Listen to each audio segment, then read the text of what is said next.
I'm Mari Dangerfield, and you're listening to Sound of Stylus, a podcast all about the stylophone and the people who do cool things with it. This is part 2 of an episode featuring Leah Kardos. I want to talk about this amazing thing that you made that probably took an awfully long time. It's called Blackstar Theory, The Last Works of David Bowie. It's your very first book, I believe. That's right, yep. Can you tell us more about it, the process of like writing it, and why you decided to write it?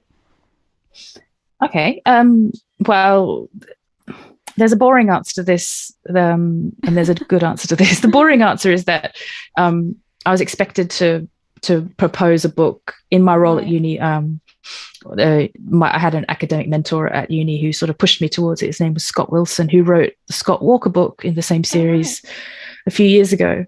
And he said, you need to do a monograph. That's what you do when you're at this stage in your career. And so he planted the seed that this should be something I should do. And I was always racking my brain, what should I write about?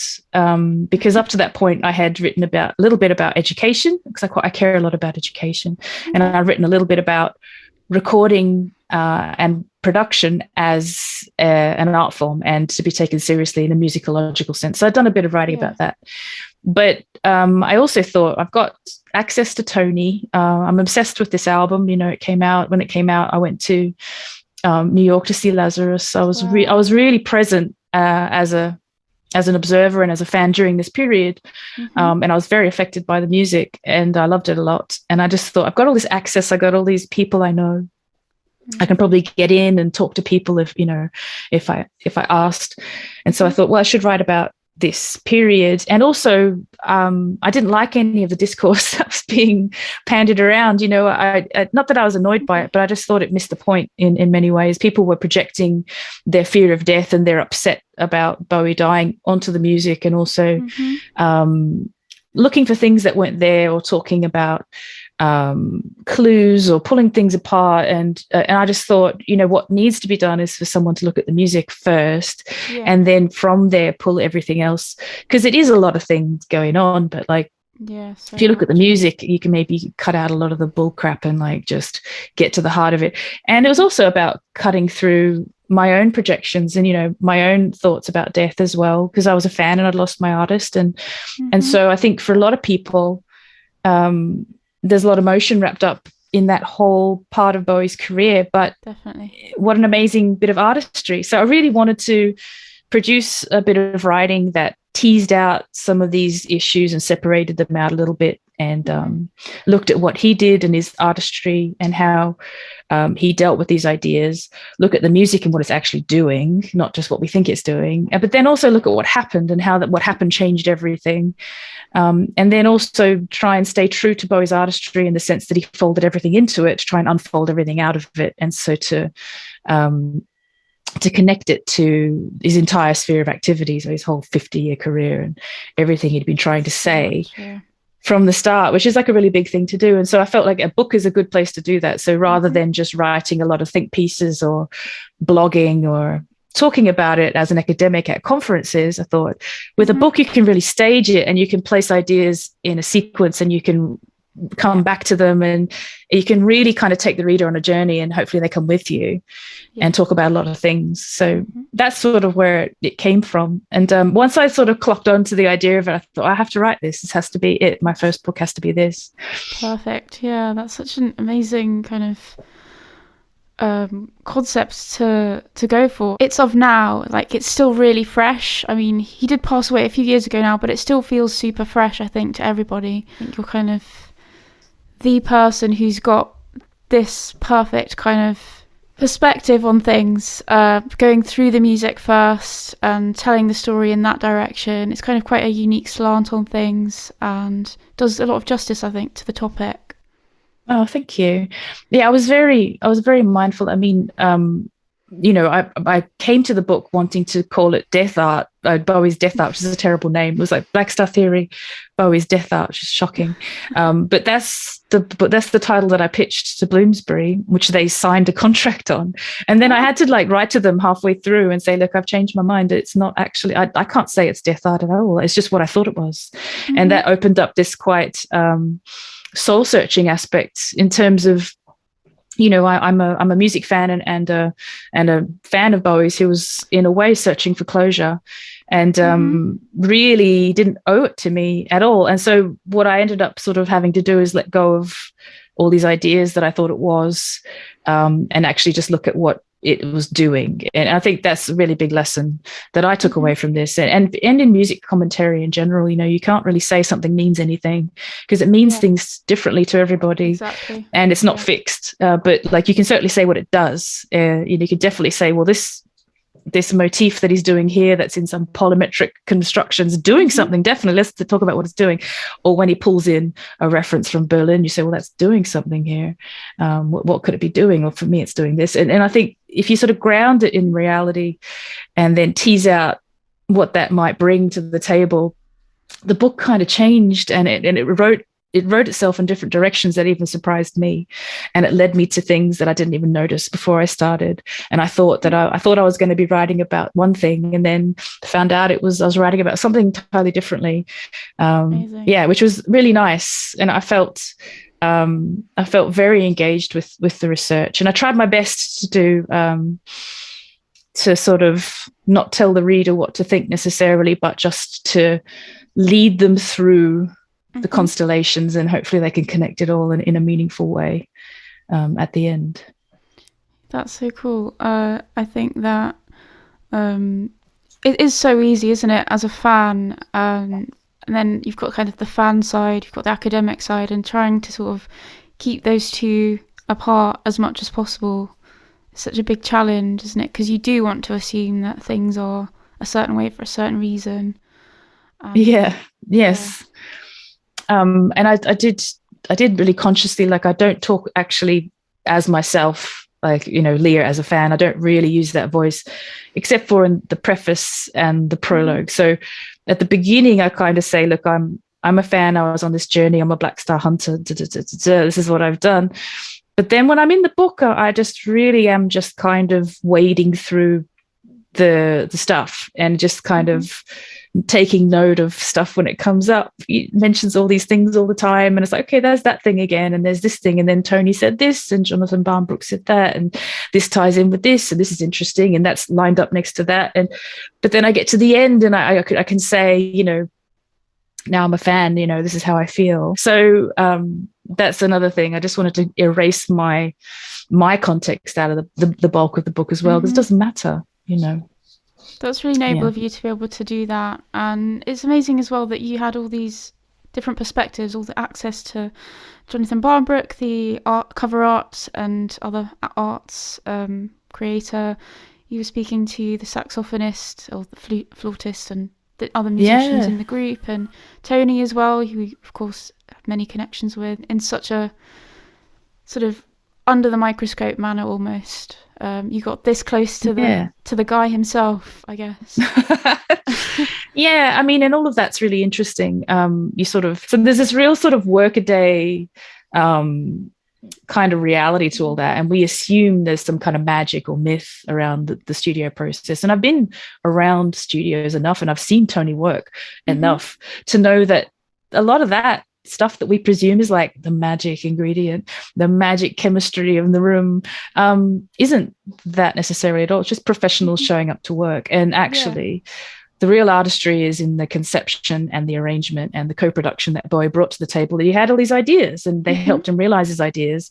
A lot of the time they didn't know what was really going on, and it was actually, you know, just some choices that Bowie insisted on. This is a choice that I insisted on, to use that cheap synth that I love so much here in this song, and that's what I'm going to do. And Tony's like, okay, or I'm going to use these tracks from the Zoom multi-track that I recorded at home because I like the way they sound. And Tony's like, okay, and that's as far as that goes. And so the access is brilliant because you get an insight into the creative process, which to me is really valuable. But that said, you know, interviewing people about stuff. The surprising answers were actually the ones that were really valuable. Really surprising answers from Tony about Tibetan Buddhism, which I just really didn't see coming until it sort of clicked about Lazarus and their working methods and how they demoed stuff and how they chose to do the live thing for the bed, but then after that it's all multi-tracking. They move out of the main studio into human studio, and it's just the vocal booth there. Right. And they do the rest of it there privately. Those sorts of things are really illuminating, because that opens up the way it was made. The technology that was used, and in terms of them talking about jokes and what they were listening to, and jokes in the studio, and the fact that they were reading books at the time or talking about movies or what was influencing them and how it fed that's into really interesting music potentially as well. Yeah, exactly. That sort of stuff's really interesting. So kind of on the topic of David Bowie and Visconti and like all their influences coming into things and that process, you do talk about in the book on the Stylophone, like how it's kind of deeply rooted in that Bowie-Visconti partnership. Why do you think that is? I think it's a callback to their early sound in 1967, 1968. And even though the Stylophone was used in a Gus Dudgeon track, it was actually also used around the time they were doing The Man Who Sold the World album, Metropolis. So a Stylophone was sort of part of their little creative toolkit, I guess. When you're working with Tony in the studio, you'll notice he brings a recorder to the session as a little thing that he can play on. And I feel like, the Stylophone might have been hanging about in a similar sort of way in their sessions earlier. And so it was something that Bowie in his late period brought back very consciously. But this was sort of in 2000 with Pictures of Lily cover version, where he sort of brought it in and played it again. And then they started integrating it in Safe, in the arrangement that Tony worked with there. So it seemed like it was just a sound that was linking back to the start of Bowie's career, that when they reunited in Bowie's late period career, they consciously drew on. And I think Bowie had already sort of folded it in a little bit, because Pictures of Lily was with Mark Platty, if we look at the timing of everything. But it seems like Tony, with his sort of quite orchestral mindset as a producer, was sort of keen to integrate it perhaps a little bit more. And so you hear it on Heathen, and you hear it in some B-sides and things like that. So I see it as a sort of sonic signifier of their early relationship. And of course, when you think of their early relationship, you think of Space Oddity, even though he didn't produce that song. It's a really long way of answering a question, but I just think it's like definitely like a sort of callback to themselves, 40 years previous or 30 years previous at that time. And so it was used deliberately as a reference to that time, to make people think, to draw attention to the length and breadth of their history together. And I think that that's definitely a dimension that Bowie and Tony draw on in the late period, for sure. That's interesting. Specifically as well, I think you saying that about like it's a signifier to their beginning, I think because the Stylophone was kind of coming out at that time as well for the first time. It sort of feels like it slots perfectly into that timeline, doesn't it? And then Tony using the 350S and as well with other projects. So with Sparks, yes, that came about. Yeah. Really well, it works with Tony sort of, as I said before, he has this kind of playful orchestral producer approach where he, like, anything lying around, or anyone is lying around, or anybody, let's get involved in this. Let's use our collective voices. Let's grab something and play it. He's very like that. However, there's also just a really interesting like nexus of things that happened in 67, 68, 69. With 68, you've got the stylophone coming out and Bowie sort of getting interested in this sort of, mythic folkloric type songwriting style. And then in 69, you've got the moon landing, you've got Space Odyssey, 2001, Stanley Kubrick. You've got Bowie writing songs inspired by that, but you've also got this instrument that just got folded into that story and collected all this baggage, all of these sort of emotional historical connotations in the way that Bowie used that sort of fragile, electronic, alien sounding, strange, queer instrument. And then that's attached to the beginning of his career and his takeoff. And so in a way, Bowie's identity is also attached to this sound. And so when Tony and Bowie repeat that sound later in the career, then it just is such a potent thing to mention. And it's authentic because it's authentically tied into his legacy. And so it'd be like akin to if Paul McCartney decided to use a flute menotron in something that he produced today, it'd be unavoidable context to the Beatles and the way that they used that sound. And I think it's a similar thing. It's like just this imprinted hauntology to the sound of the stylophone in the hands of Tony and Bowie particularly. So you did talk about pictures of Lily just now. You did write an article for Dubrek earlier in the year as well about the different occurrences of stylophone that pop up in Bowie's music, some of which I didn't even know about. Like it's actually quite an interesting sort of unexpected, I think, one that pops up, this pictures of Lily. I was interested to hear Bowie mention it in this interview, which I forget who it was with. It was for BBC Radio 2, I think, and it's this interview where he's promoting Heathen, and the interviewer is talking about Slip Away and the stylophone and trying to draw from him information about the stylophone and why he's visited it again, and Bowie actually talks a little bit about it, and I thought it was a really good find because he actually just explains why he was using it and why he likes it and how he happened to get one again. And the story he said was that someone had given him one in the year 2000, around millennium time. And I mean, you probably want to just, I don't want to like misquote Bowie here, but the gist of the interview was that he was given this instrument and he was quite excited by it, the sound of it, and he wanted to use it in this cover version that he was producing with Mark Platy. And then he was sort of integrating it into some other songwriting at the time, because that year they were producing Toy. And of course, Toy came out relatively recently, and there's some tracks on there that have got stylophone on them that I'd never heard before, like Liza Jane, I think.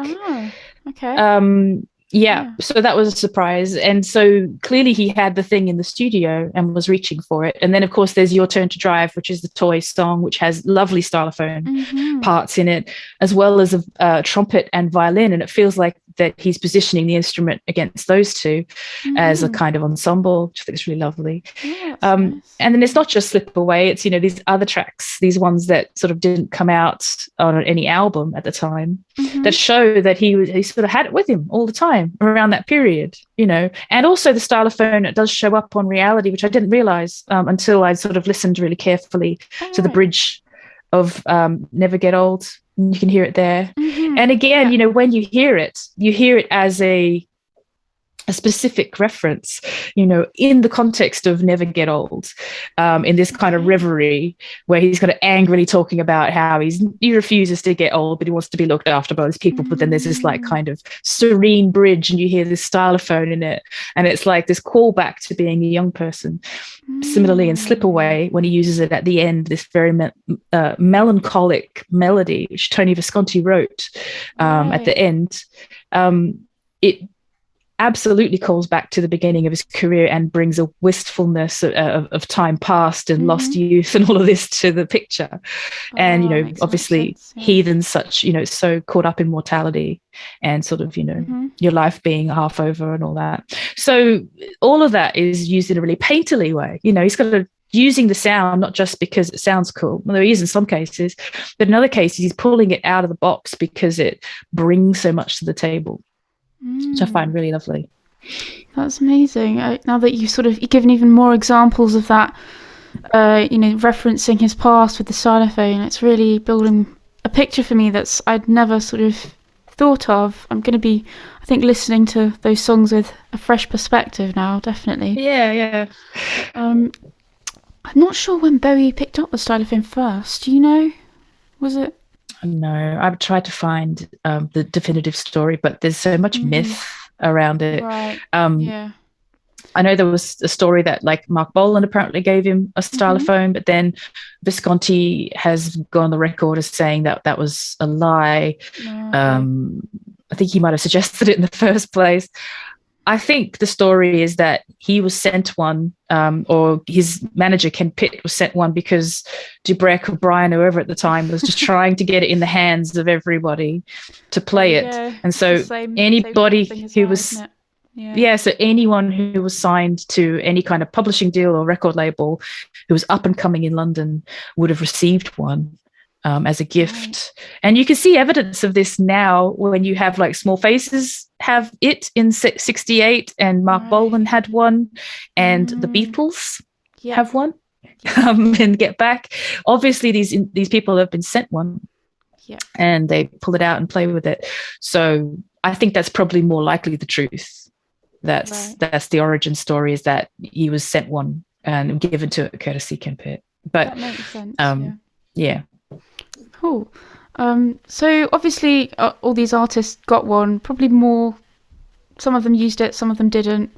But he seems to stand out as the one that's kind of done some great things with it. What do you think made him decide to use it so much? There was a thing that came out called Spying Through the Peephole, which was these early demos that were done for Mercury in 69. So this was when Bowie hadn't had a record deal anymore, and he was trying to negotiate something in 69. He was writing all this stuff and doing these demos, and you can hear the demos of what that did become Space Oddity, or Man of Words, Man of Music, whatever, came out in 69. And the early demos of Space Oddity have these exposed stylophone parts in there. And when you listen to... Have you heard these? I don't think so. I'm going to have to now. You can find them on... They used to be on Spotify. They've taken them off now because it was a limited thing. But you can find it on YouTube. But there's this version of Space Oddity with different words, and it's really sketchy. But the stylophone part is there. And it's functioning as like a cello line, and it's very much a cello line. And he's using his hands to create dynamics on the instrument. Amazing. And it makes me think that he was using it in lieu of having a string player there. It was almost like a demo synth line, like where he thought maybe this would be a bassoon or strings. That's what I think. I think it was just like, I've got this instrument here, let's put this line in. But it really feels cello-like to me, as if maybe we'll get a cellist to play this in the studio. So I have a feeling that it was like a placeholder in the demoing process, that perhaps as he was working with the instrument, realized that it had unique expressive potential. This kind of, it articulates that kind. Just thinking about like the original Love You Till Tuesday version of the Space Oddity video, where everything's handmade and plastic and looks a bit cheap and a bit toy-like. And I feel like the stylophone fits into that aesthetic really well. This sort of, folk singer with toys and, plastic visor and homemade T-shirt, and it fits into that in a really kind of emotional way. So maybe, being as perceptive as he was, he just thought, this has got unique expressive potential. I can play it myself. That's so interesting. So I would say definitely like there is a part of me that sort of takes to the stylophone for its ability to offer me that kind of quick access, playing different things without having other musicians. That's definitely something that it was one of the things that drew me to it. So that's interesting that you think that could be a potential reason that he was drawn to it as well. Yeah, I think so. I mean, if you listen to those demos, it's him and Cambo playing two big 12-string guitars, I think, just strumming away, singing the song. But in between, you've got this like this like counter melody line that he wouldn't have been able to do any other way, aside from bringing in another instrumentalist. And the stylophone just it fulfilled a function, I think, of being, as you say, accessible and easy to play. But also, it's what's notable is that he kept it in the final version. It was recorded a few times, right? And like there's one version where there isn't a stylophone, but it's in the demo from the very start. So that's kind of points to his process of being, well, actually, when we did these scrappy demos before, actually, I want to bring that stylophone instrument to the final production, which I think says a lot. Do you think like Bowie's intention is kind of different between uses, or do you think it's literally just kind of, I want to share a part of my past, is like harking back to that, or do you think it's something completely different each time? What do you think is his intention between the uses of the stylophone? I think I suspect that it's with an artist's view of color. Like it's about the patina, the touch, the texture, the color of the sound, particularly in the section where you hear it in After All. It comes in doing something quite specific to sort of, because he's got Chamberlins and he's got other synthesizers in that track, so he doesn't need a synthesizer, but he chooses it to do this kind of this kind of gliss, which when you put reverb on it, when you put delays on it, it kind of has this sort of overwhelming sound. And he uses that same gesture in Space Oddity 2, in the move to the bridge. And so I think that sort of says to me that in those two early instances of the instrument, there was no other instrument that could give him that sound. And so he picks it up to do that sound, which is this kind of lush but electronic, psychedelic, futuristic, expressive gesture. But then later on in his career, I certainly think that every time he's doing stylophone things, it's in the knowing that it's a color from the past, and very, very specifically, self-consciously so. And when he uses a stylophone later, it's in that intention, not an expressive tension. I don't think he's going, what do I need to make this song work? Oh, stylophone. I think he's thinking, would it be meaningful if we put the stylophone here, and how would that change the understandings of these lyrics and the song in general, and who I am at this point in my life, singing these words in this way. And so very much the artistry in the late period is about assemblage, you know, what is here and what's there, and why are they close together, and why is that there, and what is this choice doing? And so, the intentionality is different, definitely, in his later career. Why do you think he's been so successful? Like, if anyone thinks of the stylophone, the artist they're probably going to think of first is David Bowie. Do you have any thoughts on that? Why he's kind of the one that people think of? Well, he had the biggest hit with it, I think. I mean, Space Oddity was a global hit. It's seeped into the cultural consciousness in terms of attached to him and his star image. And it's a song that's played on the radio a lot to this day. You know, you think about Kraftwerk used the stylophone, but Pocket Calculator would never had that reach. And it's not like you can kind of tell that it's stylophone, really, can you? There's nothing. I think part of the reason stylophone is so known, attached to the Bowie brand, is because of the aggressive marketing that both Bowie and Debrek did to promote that fact.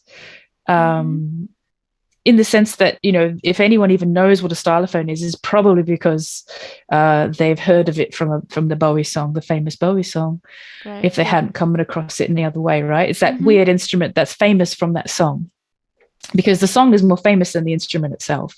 And so I think those things combined meant that it's just like the definitions kind of, you know, come together. The marketing and the song release and everything all happened at the same time, and it. Yeah, exactly. Definitely. Speaking of Bowie and stylophones, earlier this year, recently, I think it was, the Bowie edition of the Stylophone S1, the 2021, was released. And you were tasked with writing the booklet and some tabs for the booklet as well. Do you have any perspective on what do you think he would have thought about having an instrument that has his name on it? Oh, I don't know. I wonder a lot about what he would think about everything that's happened since he died in terms of merchandising. Yeah.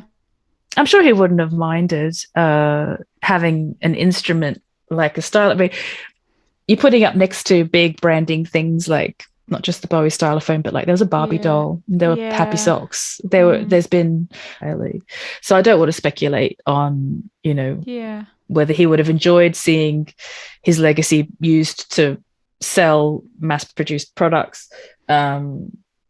However, I like it. I think it's a cute thing. I think out of all of the merch that's come out since he died, it's got a legitimate claim to the legacy. That makes sense. Yeah, it makes sense. I don't begrudge Debrett from doing it. I'm really glad they did it. Yeah. So in that perspective, I love it, and it sounds good. It looks good. It's white. They paid attention to details with it. Yeah, it's lovely. To wrap up our discussion on Blackstar Theory, I wanted to ask you, like in terms of Bowie's writing, what do you think aspiring artists can take away from the legacy that he's left behind? Do you have any thoughts on gosh. Yeah, I think anyone who's creative in any way can take away a lot of really good lessons from Bowie's artistry. Beautifully, he was really quite open about his creative process, especially in interviews around the mid-90s and in 2003. If you go through those interviews, he's very forthcoming about his process and his philosophy. But he was always very big on risk-taking and this idea of perhaps not feeling safe. He used to invoke this quote that he got from Brian Eno about crashing his plane. So he would often say that, in art, you can crash your plane and walk away, meaning that if it all goes wrong and it all goes up in flames, it's not a life or death situation. You can try again. It's actually really safe. You don't have to overthink it too much. And so cool. And this kind of giving yourself permission to crash your plane and make mistakes is like probably the biggest gift any creative person can receive. Permission to fail, because you can't get better unless you do. And I think Bowie's artistry, people now, since he died, are very quick to sort of say, oh, what a genius, and to reappraise all of his work and cast it in the light of like, well, wow, what a visionary. But, when you look at it, I would say that, there are some masterpieces there, but there are also some failures, and there are also some works that aren't as successful as others. And he also had some pretty public sort of patches where he was not accepted critically. And the way that he wore all of that and the way that he navigated all of that, particularly the mid-'80s to the mid-'90s, that period where he was sort of at his lowest point in popularity and critical acclaim, I find really fascinating to look at how he navigated his artistry. Right. Which I think is a really great gift for anyone who's creative and interested in Bowie to go and study that period, and how he kept on crashing his plane, but every time taking something from the last thing and using it in the next thing, in making it even better every time, making it even better.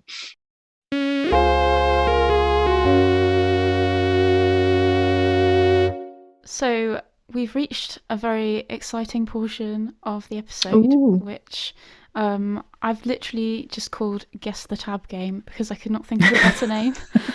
Guess the Tab Game. I love it. So essentially what happens is I'm going to be sending you a tab, a stylophone tab. For anyone listening who doesn't know what a tab is, it's a way that you can read read stylophone music with numbers. Stylophones have numbers on them, and it's another way that people can learn music if they're just starting out. So that's what I'm going to be sending to Leah right now. She's never seen this before, and she's going to have about 10 seconds to look at the tab and try and mess around with it and see if she can figure out what the song is, and also try and play it. How does that sound? Okay, I'm up for it. I think if anyone can do this one, it's you. I've gone for something a little more challenging. Okay. So the time starts now. Okay.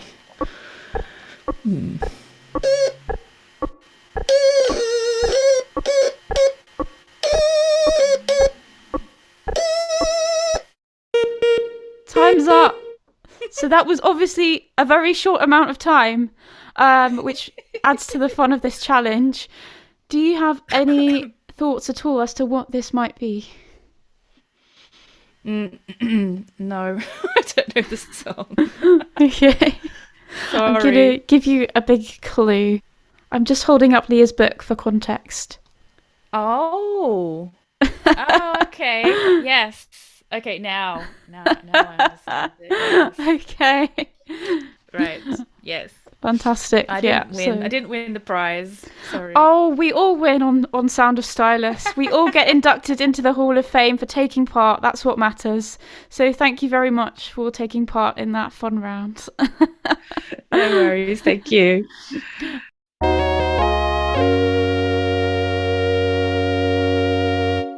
Amazing. So we have come to the end of the episode, sadly.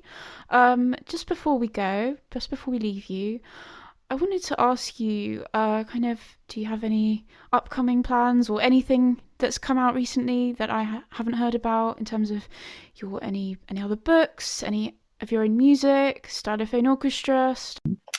I'm working on some music with a saxophonist whose name's Lara James, who played on Ricochet album of mine a few years ago. Right. And we're looking at female psychogeography. So this idea of like places that aren't historically safe and how we can feel that as women.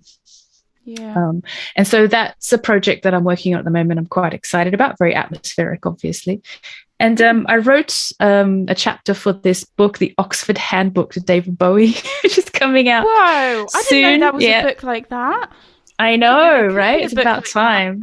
It's going to be an Oxford Companion. I think it's Oxford Companion. Yeah, I think it is. It's either Oxford or Cambridge. I'm pretty sure it's Oxford. But they asked me to write a chapter about Bowie and classical music, which is a really interesting angle to take. So I'm just editing that now. So I don't know when that's going to be out. Maybe next year. Oh, but yeah, I know Bowie studies. No. There's a whole scene of academics that are getting into it, which is it makes a lot of sense because his work sort of engages with so many intellectual ideas. But yeah, so look out for that when it comes out. I certainly will, and hopefully some people listening will too. Well, thank you so much for joining us today, giving your time and sharing so many interesting perspectives and ideas on Bowie and stylophone that I'd never thought of before, and I think some listeners will have been surprised as well, for sure. Thank you for having me. I've enjoyed our chat very much. Not at all. Thank you so much. For more on Leah Kardos and her projects, head to her website, leahkardos.com. And if you're interested in digesting Blackstar Theory in an audio-visual way, you can check out her YouTube video series called Bowie Track Analyses. The Kingston University Stylophone Orchestra can be found on Instagram as @styloorc, and their debut album Stylophonica is available on Bandcamp. If you enjoyed this episode, it would mean the world if you could give the podcast a 5-star rating and share the episode on social media, tagging me @Maury Dangerfield and the podcast @Sound of Stylus. You can find us on Instagram @Sound of Stylus and on YouTube by searching Sound of Stylus.